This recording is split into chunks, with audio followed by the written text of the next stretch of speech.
Benvenuti a TG Ragazzi su Sano. Oggi parleremo dell'aria. L'aria che respiriamo non è una sostanza pura, un'unica sostanza chimica, ma un miscuglio di gas e microscopiche particelle solide e liquide.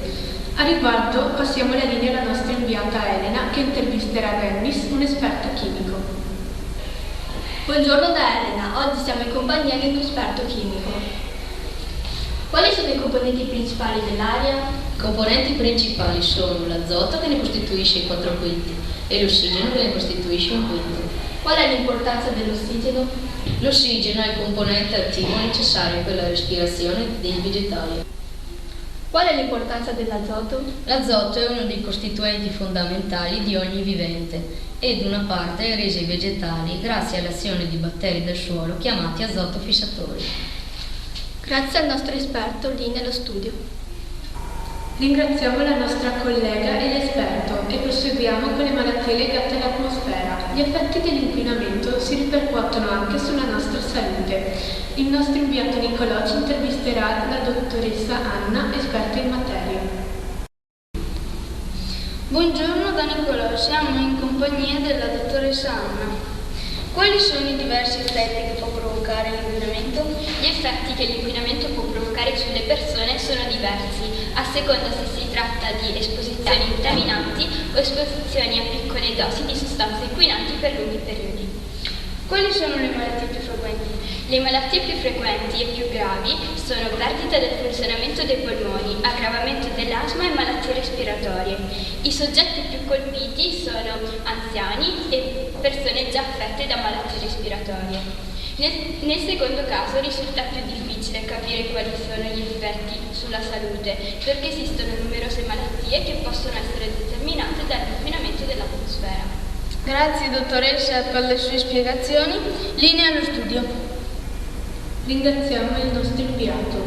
Arriva la prima auto ad aria che renderà pulite le nostre città. Per maggiori informazioni la parola a Milan, che intervisterà l'ingegnere Daniel.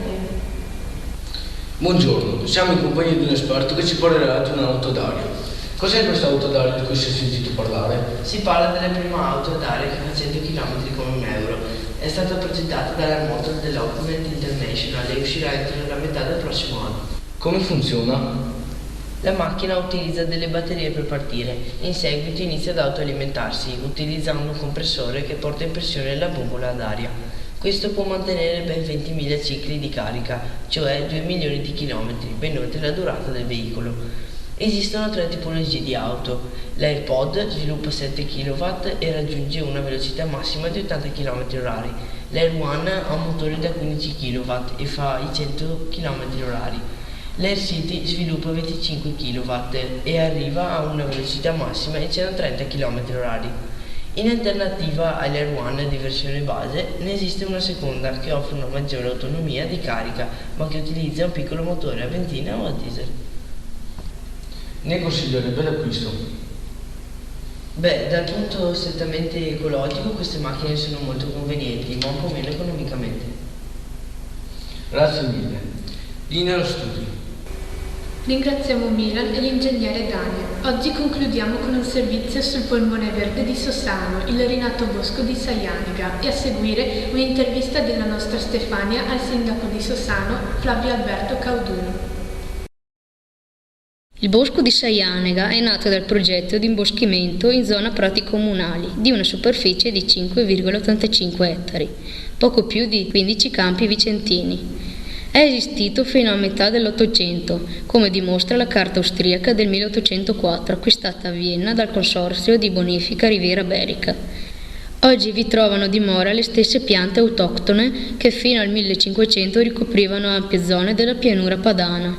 Il ripristino di questa vasta area boschiva sta portando e porterà ancora alla rivalutazione del territorio e permetterà il ripopolamento di uccelli stanziali e migratori e rifugio della fauna selvatica locale. Il bosco inoltre incrementerà la biodiversità. Possiamo contare quasi 8.000 piante tra querce, aceri, carpini, frassini, farnie, olmi e quelle del sottobosco, nocciolo, frangula, sambuco. Uno specchio d'acqua permanente e 4 fossati si dipartono dai punti mediani dei 4 lati dell'appezzamento.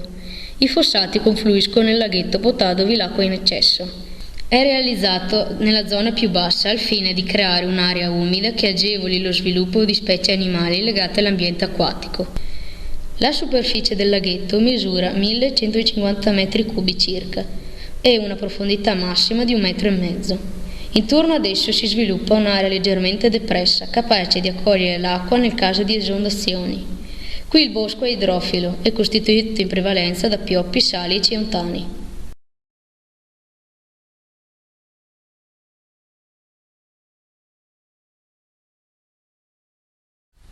Buongiorno, siamo nell'ufficio del sindaco di Sossano per porgli alcune domande. Buongiorno, tutti voi.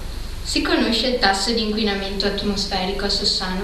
Sono state individuate le quantità di inquinanti presenti sul territorio che corrispondono a circa 24, per quanto riguarda l'anidride carbonica, a circa 24.000 chilogrammi annui di inquinanti. E poi altri tipi di inquinanti tipo l'azoto, 306 kg annui, e poi presenza di ammonio e altre sostanze.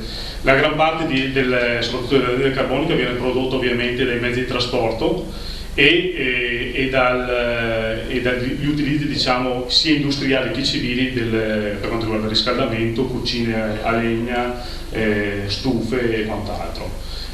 Ritiene che negli anni la qualità dell'aria in paese e più in generale nell'area berica migliorerà o la situazione è destinata a peggiorare? Grosso modo gli elementi inquinanti sono abbastanza stabili. Addirittura nel 2012 c'è un miglioramento, però probabilmente dovuto non tanto a un abbassarsi appunto degli elementi che inquinano, ma magari dovute più che altro agli elementi atmosferici, quindi giornate di caldo, di freddo a seconda del momento. Per il futuro, questo è l'attuale. Per il futuro spero che questo trend positivo o comunque stabile possa continuare, e anzi è auspicabile che ci siano dei miglioramenti. Molte sono le operazioni che non solamente a livello del comune di Sossano ma anche a livello provinciale, regionale ma anche nazionale che vanno nel verso di diminuire gli inquinanti, quindi è auspicabile che nel prossimo futuro questi inquinanti diminuiscano. Rispetto alla provincia in generale, dal punto di vista della qualità dell'aria, a Sossano come siamo messi? Il comune di Sossano è un comune di campagna con 4.500 abitanti e ovviamente se confrontato con la città e con altre zone molto industrializzate vorrei dire un paradiso, un piccolo paradiso ovviamente. Gli inquinanti sono relativamente bassi. Intanto già il nostro toponimo Sossano deriva da Celsano, in qualche maniera cielo sano. Quali accorgimenti ciascuno di noi potrebbe o dovrebbe attuare per migliorare la qualità dell'aria in paese?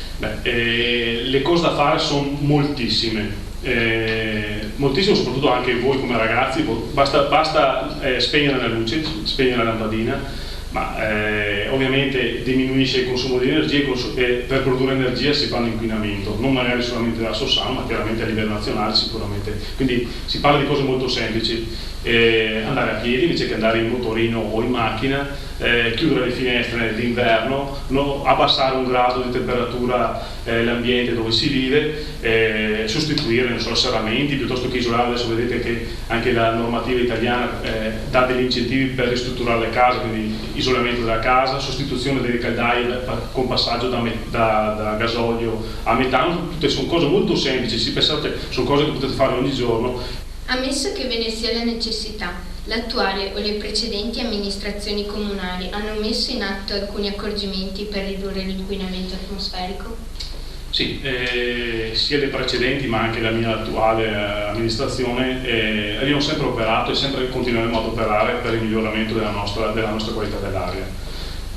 parlando della vecchia amministrazione, una cosa importante è la realizzazione del bosco di pianura, un bosco realizzato diciamo in periferia del comune di Sossano, in aperta campagna, che comunque va a contribuire anche questo alla qualità dell'aria. Per quanto riguarda la mia amministrazione, tutti i giorni io direi che diciamo, ci mettiamo a disposizione per migliorare quello che è la qualità dell'aria. Basti pensare alla realizzazione negli ultimi anni degli impianti fotovoltaici proprio sul territorio del comune di Sossano. Abbiamo realizzato 2 impianti da 1 mega, quindi sono enormi, sempre nei prati comunali, nelle vicinanze del bosco di pianura, ma voi sapete anche che sopra le vostre scuole ci sono 2 impianti impianti fotovoltaici che ovviamente producono energia per la scuola e addirittura le accedono anche alla rete diciamo pubblica. Ma non ci siamo fermati qua, anche i cimiteri, sia di quello di Sossano, funzionano quelli completamente, quindi sono autonomi in maniera completamente per quanto riguarda i consumi di energia elettrica. Parliamo ovviamente dei lampadini che ci sono al cimitero dell'illuminazione votiva. Grazie signor Sindaco per la disponibilità. Linea allo studio. Vi ringraziamo per averci seguito. Arrivederci e a domani.